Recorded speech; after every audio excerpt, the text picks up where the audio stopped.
Binod Kumar is, প্রধান সচিব বিদ্যালয় শিক্ষা উচ্চ শিক্ষা দপ্তর মাননীয় বিধায়ক রহিমা মণ্ডল, দুই প্রখ্যাত ক্রীড়াবিদ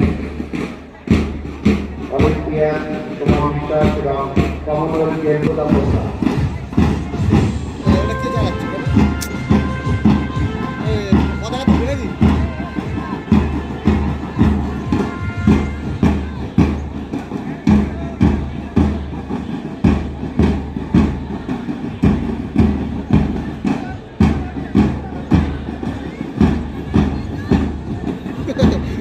ভিডিওটা করে আমি ড্রাম বাজাচ্ছে।